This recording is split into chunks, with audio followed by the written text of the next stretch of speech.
America is the sickest developed country in the entire world, and it's not by accident. RFK Jr. just shared some jaw-dropping health stats that you need to hear. We're talking about exploding cancer rates, plummeting sperm counts, skyrocketing autism, and 74% of our kids being too unhealthy to even join the military. This is far bigger than politics. This is about our future and our survival. When my uncle was president, 3% of Americans had chronic disease. We spent zero on chronic disease in this country, zero. There was no medications for it. Today, I'm reacting to RFK Jr.'s recent speech, talking about the truth behind these numbers, and asking the hard questions that we need to talk about. Whether you love him or hate him, RFK Jr. is saying what most politicians won't. Today, America is in a full-blown health crisis. When JFK was president 60 years ago, 3% of Americans had chronic disease. Today, it's over 60%. Boys today are producing 50% less testosterone. Girls are hitting puberty earlier than ever. The autism rates have gone from 1 in 10,000 to 1 in 36. And some estimates say that up to 50% of people will get cancer in their lifetimes. This isn't just bad luck. It's a symptom of something far deeper. A broken food system, massive environmental toxins and exposures, pharmaceutical dependence, and a complete collapse of real preventative healthcare. In this video, I'm reacting to RFK Jr.'s recent speech he gave in West Virginia from the Make America Healthy Again movement. I'm going to comment on what he got right, what we need to question deeper, and most importantly, what you and your family can do about it. Buckle up, because this is about to get real.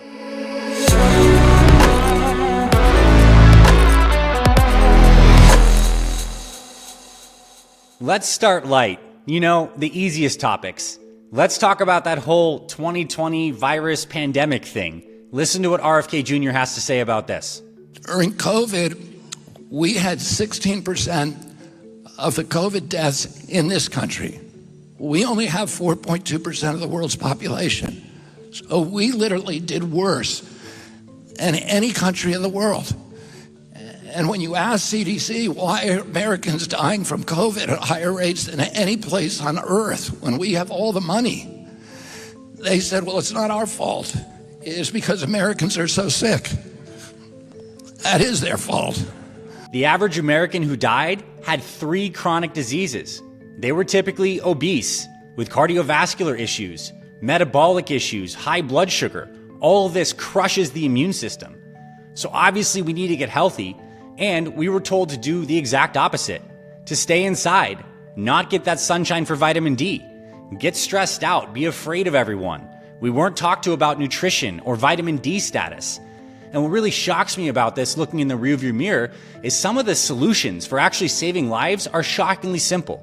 Look at this study right here. This study is entitled C19 Mortality Risk Correlates Inversely with Vitamin D3 Status.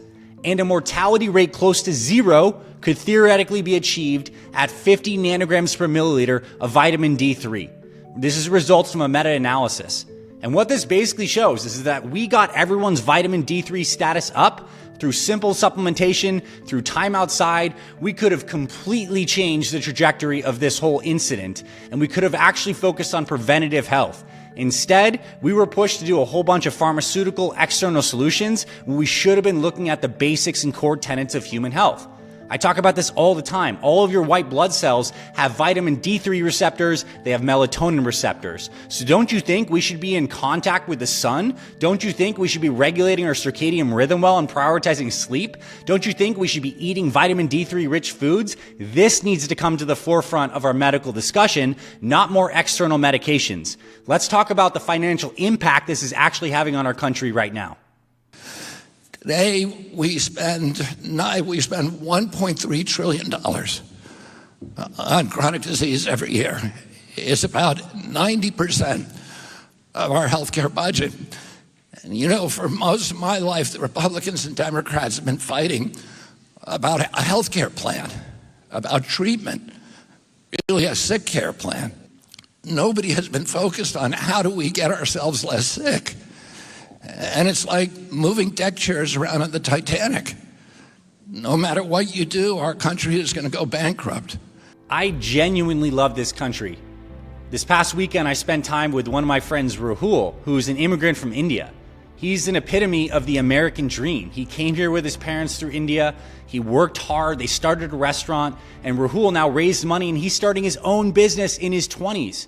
The values that this country stands on, upon free speech, the fact that you can make something of yourself if you work hard and you connect. I believe the core of this country is great, and we have a chance to really lean into that and allow these values to shape the future. But what I have seen happen is that greed has completely corrupted the fabric of our social culture right now. It's the major corporations that are controlling the food companies, are controlling tobacco, are controlling alcohol, that have corrupted our culture. It's eroding us right now, and we're paying a massive price financially with our tax dollars, but it's also affecting our kids. Listen to what RFK Jr. has to talk about when it comes to the metabolic health of our kids and the massive impact that's going to have on our future. You know, when I was a kid, diabetes rates in children were almost zero. Juvenile diabetes, a typical pediatrician would see one case of diabetes in his lifetime over a 40 or 50-year career. Today, 1 out of every 3 kids who walks through his office door is pre-diabetic or diabetic. 38% of teens are now diabetic, 50% of adults. It's honestly heartbreaking how unhealthy our kids are today. Like when I go to a restaurant with my daughter and I look at the kids menu, it is French fries, pizza, chicken nuggets, grilled cheese. And sometimes they have like the healthy option, which is like the chicken breast or the salmon with some vegetables. Like it's there, but it's become so normalized for our kids to eat crap, ultra processed food. And if there's anything good that the Make America Healthy Again movement can do, it is to upgrade the lunch system in our schools, like divert our money there to help our kids at least have healthier foods for the meals when they're, at school if they're going to public schools. And us as parents, I think we need to take this so much more seriously, which first means getting ourselves healthy. Hence why I spend so much time investing in Fit Father and Fit Mother and leading this movement, because our kids are not making their food decisions, they're inheriting ours. And so if we're serving unhealthy foods, if we are not healthy ourselves, we're transmitting that culture and that norm to them. And then when they see all their friends unhealthy, it just becomes normal to be overweight. And I just want to emphasize this. The impact of having dysregulated blood sugar, of having excess weight and fat early in childhood is massive. It's causing immune system dysfunction that will lead to a rise of autoimmune conditions, of cancers. It's actually going to impact their cognitive development. Your kids are going to become less sharp and not as vibrant and healthy and powerful as they could be if they have high blood sugar floating around that's neurotoxic, let alone the mental and emotional standpoint of their confidence because they don't feel good in their own skin. This is massively important because our kids are truly the future. That's why I'm so passionate about this topic. And listen to this. 20 years ago, there was no diabetes in China. Today, 50% of the population is diabetic. Why is that? They built 20,000 fast food joints in China and started selling American processed food. Yikes, right? We're exporting our American culture to other places and they're experiencing the same results we are. I think it's hilarious. Like when I grew up, I would get all this advertising for McDonald's and the Golden Arches. I was so excited to go in there and get the toys and play McDonald's Monopoly. Like, what BS was that? We were all bought into this whole fast food concept and dream, and it was actually poisoning us and making ultra-processed food the norm, and it's absolutely destroying our health.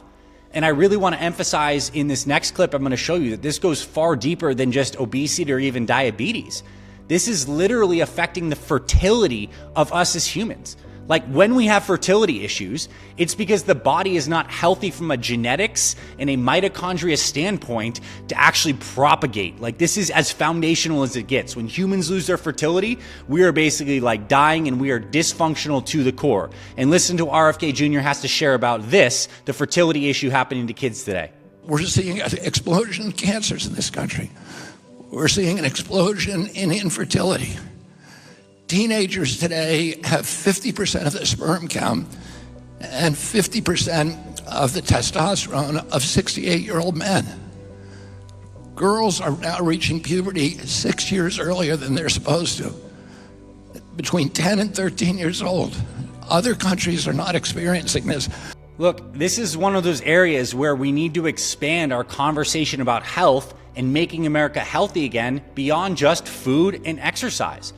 The environmental chemicals and pollutants are destroying our hormone levels. The term that we use in the medical literature is EDCs, endocrine disrupting chemicals. And a lot of these are plastics like the BPA, which many people are familiar with, phthalates and stuff like this. It's in cosmetics, but also just stuff that we heat treat things with, flame retardants, all the pollution that comes from the air and the off burning of factories and cars and all this stuff. There is a group called the Environmental Working Group, and they've done some studies, and this was probably around 15 years ago, where they took samples of newborn umbilical cords, and they found over 280 different chemicals in that umbilical cord. These chemicals came from mom's body because she was exposed to this in all these different ways. We are living in a toxic soup, and it's absolutely affecting our hormonal glands. It's one of the reasons that cancer is absolutely skyrocketing. It's one of the reasons that kids are struggling so much. We are being bombarded with toxic crap, and we need to take control of our inputs, which means starting at home, eating natural foods, getting good clean water into your house. And guess what actually helps your body detoxify, which it can do naturally? Sweating, eating fruits and vegetables for that fiber that binds things up, giving your body the micronutrients that allows your liver to go through natural detoxification process, getting into the sunshine for that healthy infrared that helps your body actually detox naturally. We return and get closer to nature. We move away from all the man-made BS that we've introduced into our culture. We will begin to heal. That is the promise, and the bottom line here is our bodies have the natural intelligence, and we're actually just hanging on despite all this crazy stuff that's in the environment. We can heal when we begin to clean up the inputs. Now listen to this next clip.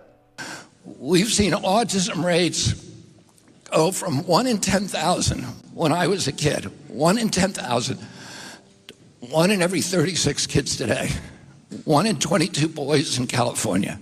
Autism is a multifactorial neurologic development issue.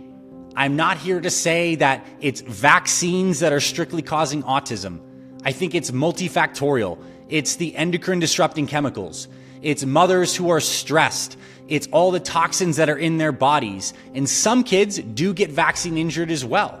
And if we're seeing this stark of an increase from 1 in 10,000 all the way up to 1 in 36 or 1 in 22, something is seriously wrong. Serious developmental issues, and it's because all these toxins are in our environment. So the Make America Healthy Again movement also needs to focus on getting us healthier during this pregnancy time and protecting our kids. These nutrient deficient diets that don't have enough omega-3s and too many inflammatory foods in the diet can cause neurologic issues. It's massive. This stuff is like affecting us in what it means to be human to a core. And I'm so passionate about this, having a young daughter. I'll say you this, I've taken everything that I know and I've learned about health and I applied it to my daughter, Brooke. She got an amazing pregnancy through Paige, and she's been raised on healthy food. She gets her sunshine, she gets her water, and she is thriving. She is smart and happy and vibrant. This is our birthright. We can be healthy when we get the right inputs. And if someone in your family is struggling with ADHD, autism, neurologic issues, I'm also here to tell you there is a lot of hope. These things can be significantly improved, if not reversed, when you get deep into great nutrition, detoxification, using certain supplements to get toxins out of the body, and getting back to natural living. Our human bodies are super robust. And yes, damage can happen, and sometimes there's echoes of permanent damage, but the stuff that the body can heal and regenerate is massive. We have the capacity to heal when we get the right inputs. Now, to close this video out, I want to talk a little bit more about the geopolitical space, and I think some of the big issues about why this is happening from a greed and corporate perspective too. The speech that I've been showing you is from RFK Jr.'s address to West Virginia, who just announced that they're banning a lot of food dyes. Food dyes are a good example of completely unnecessary things that were developed to get foods to look better and make them ultra processed so that we're going to eat more foods. And these food companies are sweating a little bit with the big influence here coming in of RFK Jr. saying we got to shake some things up. Listen to what he has to say about the ties between big tobacco and big food and how that's interfacing with our political system. And for these legislatures who are pushing this bill, all of them are getting calls every day from the big soda companies the sugar soda and the fake food companies. We're not eating food, we're eating food-like substances. And I'll tell you what happened. I was involved in the tobacco litigation back in the late 1980s. And the tobacco companies were, at that time, the cash richest companies in the world. But they saw the writing on the wall. They saw that the consumer base was turning against them. People were stopping smoking, and that they were being prosecuted and sued successfully. So they settled those lawsuits, but they also started shifting their resources to diversify their companies. And they went out and they bought the food companies. So by 1994, the two biggest food companies in the world were R.J. Reynolds and Philip Morris, tobacco companies. They took about 10,000 scientists who were all engaged in nefarious ways to make tobacco more addictive, and they put them to work making food addictive, inventing ingredients in the laboratory that would make it do things to food. For example, they found out that food that you fill up, your brain tells you your stomach is filled, in part by counting the number of times you chew. So they started adding softeners to our food so that you wouldn't chew so much. So you'd have a sense that you're unsatisfied, you're insatiable, you're never full, so that you keep pouring it down your mouth. And that's just one of the many things they did. They added sodium and sugar. Sugar is as addictive as crack, and it's almost as bad for you. It kills you just as surely, it just kills you a little slower. It feeds tumors, it destroys your body, it destroys your brain. And they added more and more sugar to make us addicted to their products. And these companies are now, just like the tobacco companies were, are flooding into the offices of your state leaders and legislatures of the governor. And they're telling him he's making a big mistake. They're telling him that they're going to stop writing checks, that they're going to run people against them, that they're going to destroy their political careers. This story of why Americans got so unhealthy over the last 60 years is deep. And it's as tied to money, greed, and power as anything else. And when I think about the Make America Healthy Again movement, I don't think that RFK Jr. or anybody in the White House or government organization is going to save us. I do hope there is continued awareness and pressure from the top through legislation that gets healthier foods into the school systems, that raises more awareness for how we can get environmental toxins out of our system. But I really feel this is a bottom-up movement. Us as parents, as adults who can have the awareness and hopefully some resources to make changes to our small sphere of influence, to share this video with other people, to start buying more natural foods, to start to unplug from the high stress, unhealthy social media culture, to get outside more, to spread more love and goodness. We are doing the work by embodying the change that we want to see in the world. And here's what I also know, that these big companies driven by greed, they will begin to transform when we stop buying their shit. These companies move in response to consumer demand. And if you watch this video and you share it with other people and we stop buying as much processed food, those companies, their bottom lines are going to hurt. Their big manufacturing chains, all the money that they invest to keep the operation running, that's going to become an expense on their balance sheets. They're going to need to shift and pivot. And if we have consumer demand and awareness go to healthier inputs, then they're going to have to follow, because that's where the money is, and they're always following the money. So let's vote with our dollars. And I also suggest that we get away from big corporate and we get back to local. Start to go to your local's farmer's market. Buy eggs and vegetables and fruits from your local farmer. Support people closer to home, not these mega corporations that are really driven by greed with big boards and profits in mind, not your overall health. Let's get it local. Let's get it closer. Let's get it natural. That's what's going to save our country. And I hope you can see and feel my passion in this, and I thank you truly for watching this video. If this did inspire you, please hit the like button, and it really does help me in the channel. It spreads this work to more people on YouTube. It means the world to me. I am on a mission to do everything in my power to embody health, to share practical health wisdom, and to help make America and the world healthy again through education and inspiration. So you supporting my work by subscribing to the channel, hitting the like, and sharing this video with at least one person that you love, it means the world to me and actually can have an impact. Because if we look at network effects, and this is how nature works, we're all so connected, more connected than we even realize. And if we just do a little bit of a sharing, the exponential math there is massive. You share this with one or two people, they share it with one or two people, and now we have this exponential effect. It can reach tens of thousands, maybe even millions of people, and all change starts with awareness. And inspiration to breathe new life into happens when we have these types of conversations more openly and we share it with people. For me, this goes beyond politics. This is just about what it means to be human, what it means to be healthy, and the kind of future I want for me and my family and your family. This is Dr. Anthony Balduzzi signing off. Thank you for watching my video today. Please share it, subscribe to the channel, and I'll see you in future videos, and I'll talk to you very soon.